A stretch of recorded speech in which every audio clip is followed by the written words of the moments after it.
Hi there, I'm Nu-Trix, and today we're looking into another software synthesizer from GFORCE Software. This time is the Oberheim OB-1. Now, they're on the roll with Oberheim synthesizers, and they're in good term with them because we had other Oberheim synthesizers software version out from GFORCE Software, all with the collaboration of Oberheim. So this is really interesting. In this case, the OB-1, the original synthesizer, I remember the name, but that's it. I never saw one, never used one, so I won't be able to compare this to, oh, it's like the original. So I had to actually kind of learn about the OB-1 this case. I looked it up online. It's a cool looking, but yet very simple Oberheim synthesizer, something like this. So I add an Oberheim, but I add the Matrix 6, which is an analog synthesizer controlled by, little tactile interface, a little bit like the 80s type of feeling. And it sounded great, but it's nothing like this. The Oberheim Matrix 6 has 6 voices of polyphony. In this case, this is a monophonic synthesizer. It's more like the micromood type of structure. You have a VCO1, a VCO2, a VCF. Then it goes into, you have a VCF envelope and you have a VCA envelope. You have an LFO, just one, keyboard control, pitch band, and a little bunch of programs, so presets, and that's it. It's just this.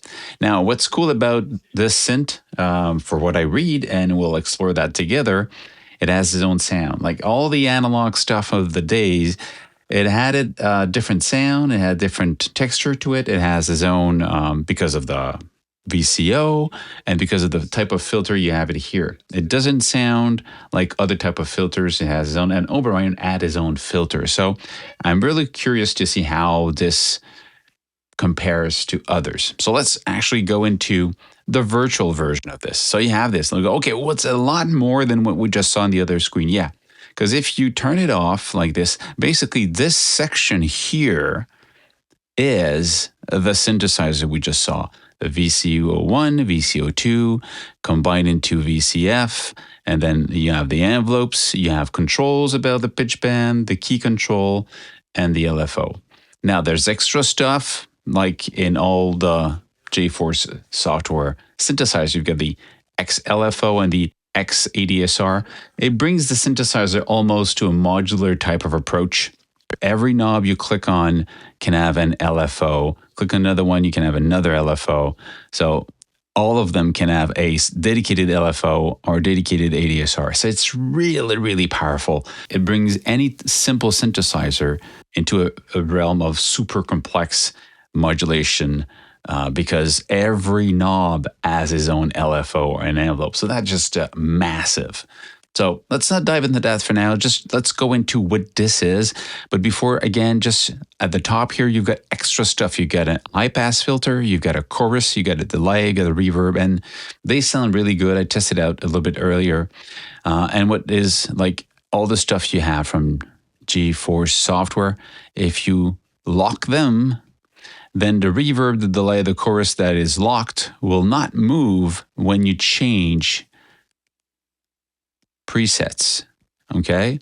So you'll keep, let's say you like that delay, it fits with the timing of your song, you can lock it up and unlock the other ones and just play until you find the sound you like, but you have still the delay that fits with the rhythm that you like or the type of approach you're looking for. So this is an interesting approach. And then the rest of it is really about the synthesis of the original. Now, also what is extra in this one, you have on the side macros. You have 4 macros you can use to control different destination that you want. You decide where you want to send them. You see here there's 5 destination, 3 destination, 2 destination. So this is mostly for live performances. Like a lot of keyboards that we have like 4 knobs that can be assigned to whatever you want. In this case, well, you could assign knob 1 to this, and then as you turn, you have 4 different values that changes. So, but it's mostly kind of, I think you start to program this when you have a good idea of how you want to perform a sound inside a song and say, when I move this, I want these 4 different parameters to switch to that. So from this state to that state. So it's a later process and using it. If you're if you're composing the song and started to just compose, you might not use that yet. You might use it later on. Anyway, it's there. You can use it.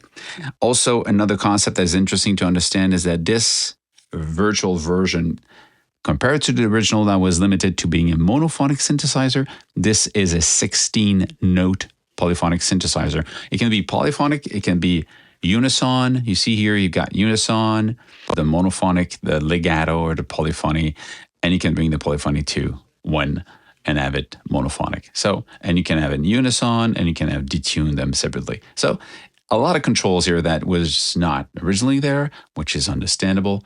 And why not? I mean, you're in the synthesizer. Why not just use the maximum of what you can have today? And another extra stuff. I mean, it's a bunch of extra stuff from the original. It's not an OB-1 anymore. It's an OB-1++. That's what it is. You have in here, you can switch between key and arpeggiator or sequencer. You can go arpeggiator on one side or sequencer on the other side. So arpeggiator, you have just this section that plays, because you only need to say, you want to go an octave higher, the speed of it, and the way it's going to play. Or you can go sequencer, and then the whole thing here is now playing your sequence. So again, you go way further than the OB-1 was able to do. And that's really cool, because you look at this and you go, okay, I don't care about the original one. It's not this. This is way much more. So what is this doing? So let's actually just pick a sound, the first one, and just listen.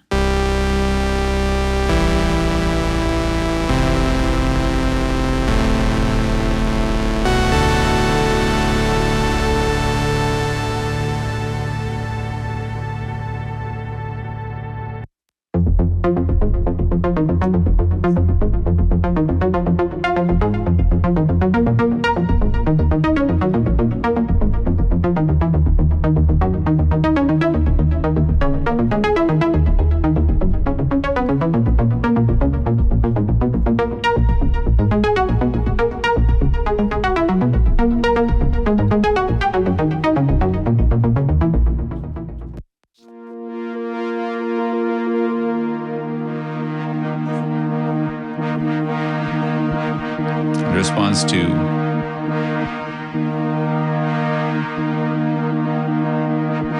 pressure also.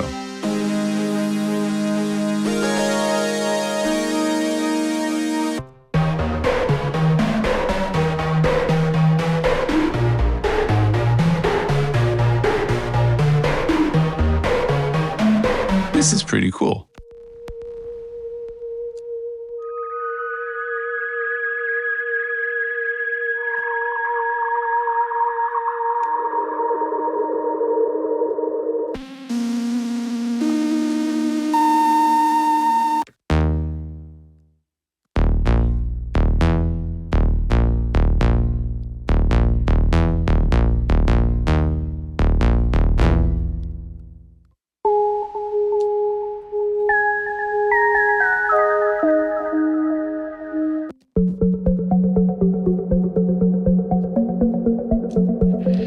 You have a lot of these. You get more than 300 presets, and you have a nice way to, you want arpeggiators, you want effects, you want bass, you want keys.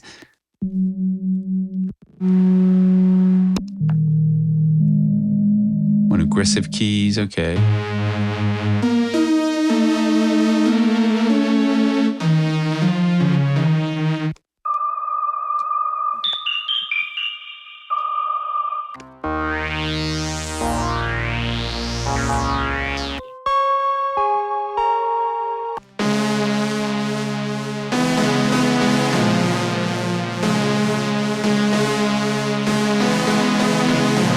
So this is an interesting thing we want to listen now. You have the spread here. It's going to be randomized. So it's actually every time you press one, you hear them going random between left and right. If I go center instead,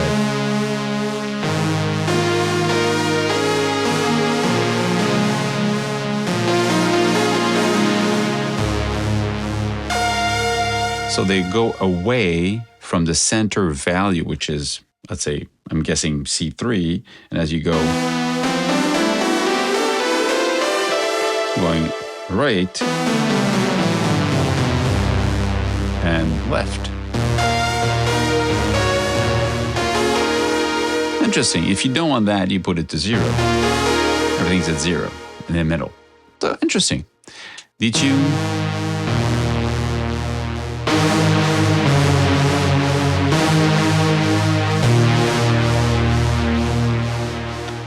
So let's actually look into what we have. We have VCO1, you have the frequency, so the pitch, you have the waveform itself. Can I just load a initialize in its patch? Here you go.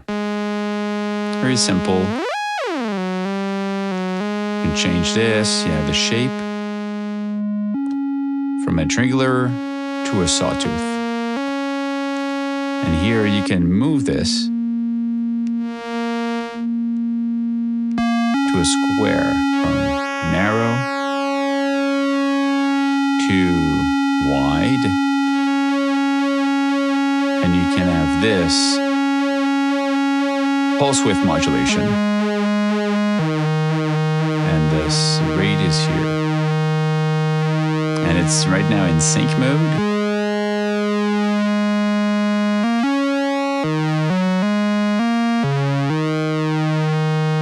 So if we add the other one, can we add? So we have the volume, means this one is basically now the frequency for weird stuff or vibrato.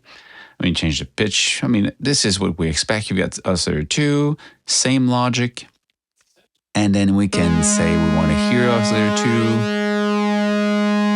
But this one we're going to...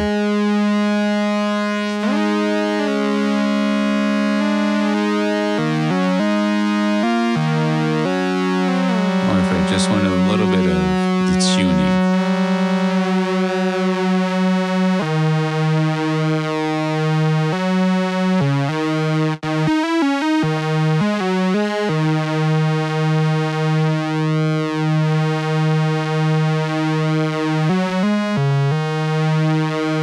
Pretty cool. So, okay, you got these two together. You can combine them. You have control here about even the octave. So, oh, a lot of bass. So that's cool. It means that both of them, you have an octave lower. So you have a third and fourth oscillator that is probably a sine wave. And it's just like a lot of bass coming in right now before that. So a sub oscillator for both of them. So that's really cool. Noise, white noise or pink noise. I wouldn't have to bring them off. So it's here. And the VCF, we hear more if we bring that up.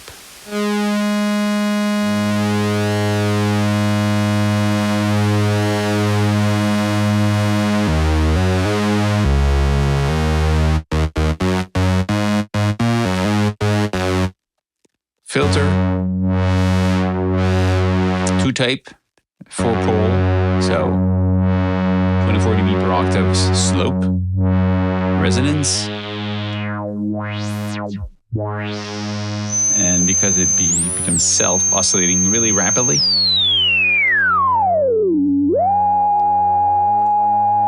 if you put key tracking,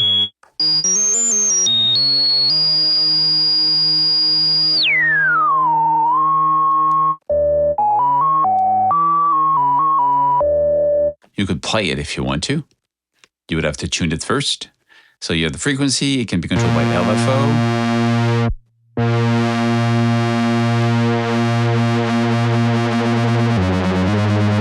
The LFO has a delay on it. Well, if you want the vibrato or the filter to come in later on, put the delay. And it starts. There's that delay before coming in instead of, you have that time before the shape.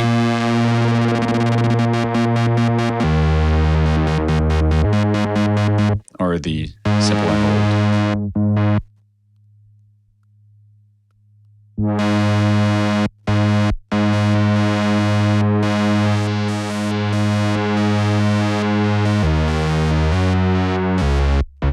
you can have this synced if you want to. So now it's in musical values and it can be retriggered. So it means the LFO will re-trigger it every time you press a key. So you're basically going to have, when it's re-triggered, you can look at this as being another envelope because it always starts from the same place. It's going to be cyclic, but it's going to start at the same 0 value every time you. It's always the same movement. If you don't have the retrig, so you're gonna take it where it is in the movement of the LFO. Then you have attack, decay, sustain, release. I mean, classic stuff. Same thing here. What's interesting though is you have a loop on the envelope for the filter. Let's say we're gonna bring this down.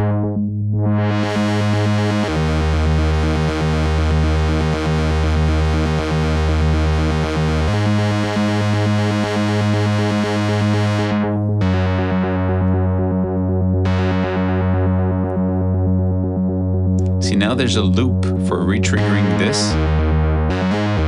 Every time if I don't,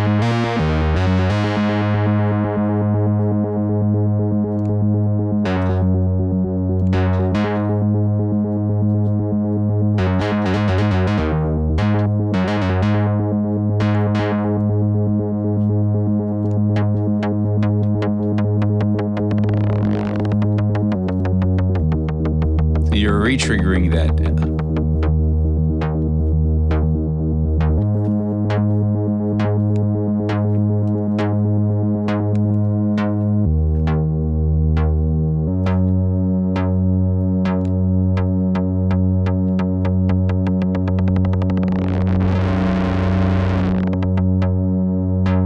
Now, where it becomes really interesting is you could have this with an LFO. The XLFO. So you can say, well, this, I want to have some amount to it.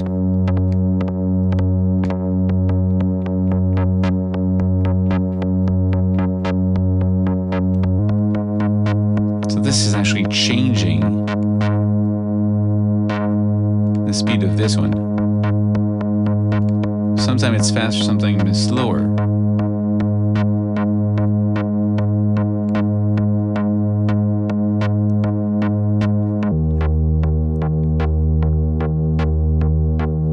It's a sine wave.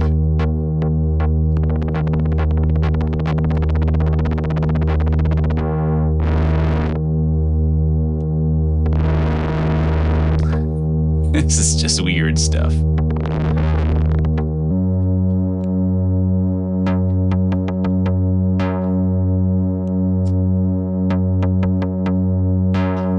That's just the LFO being that's just the LFO controlling the K that is in free retrig mode.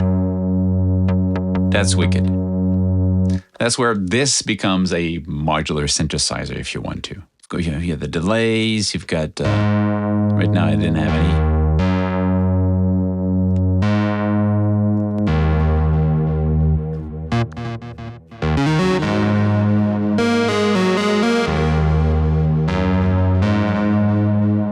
Feedback, the amount, the depth, the modulation on it, timing on left and right. I mean, it's a complete, same thing with the chorus, turn it on, and the rate of it, the depth of it, pretty complete. And the I-pass filter, sorry, here. Got the key tracking, you can cut the frequencies, you can have it follow. So pretty cool. And the reverb, well, same logic. You get the pre-delay, you get the size, you get the mix. And there's presets you can use in there.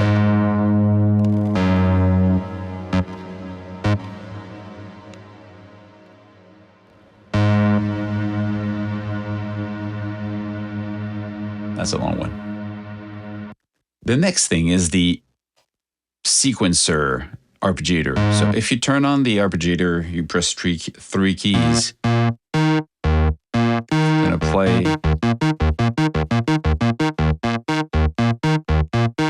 over 2 octaves if you want. You can have random. You can have up and down. Goes up.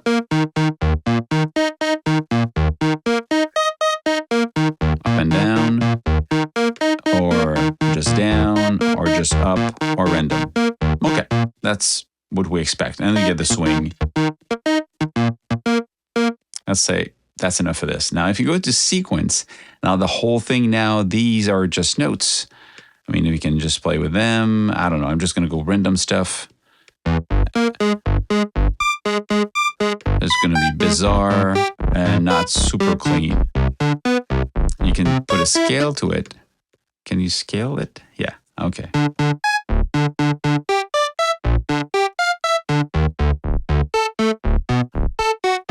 And we limit to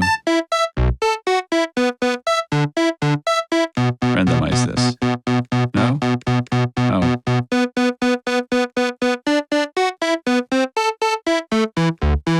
You can randomize between these.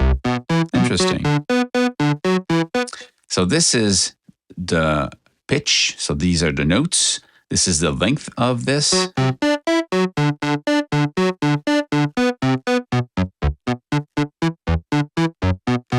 The probability of the note playing.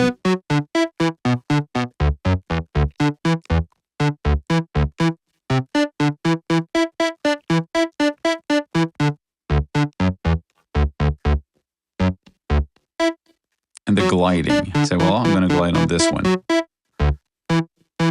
Like we have the lock on these here, if I add the lock on the sequence, you have the lock here and here and here. That's cool. So as you find a good sequence that you like, you can also record. So that if I press record, oh. So this take the record off. Because it's in random mode. Where is it? It's in random. What are we going to do? Forward now. Okay. I have this little song here.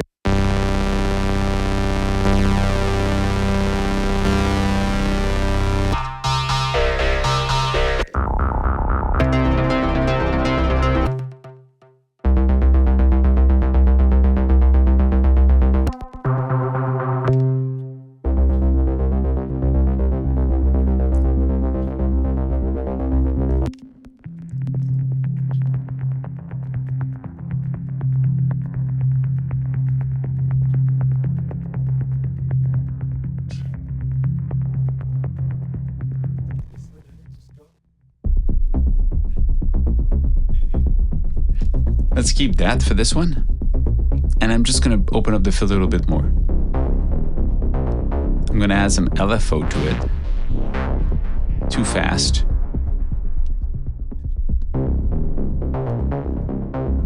Okay, so just keep that moving.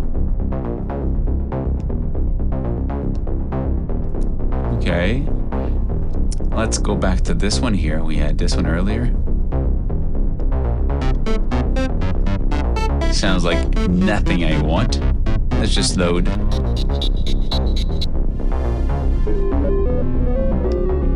Let's go into, let's say, a lead.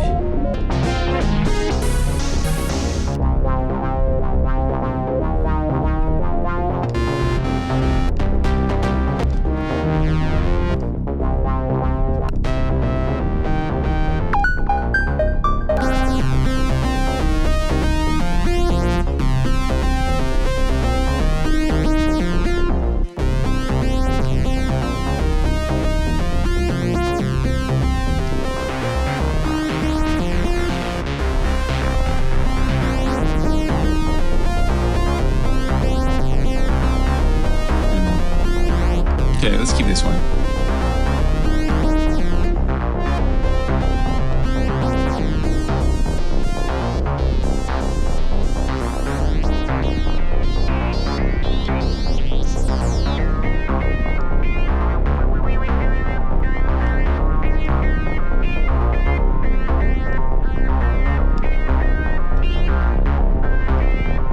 Okay, and we have this one.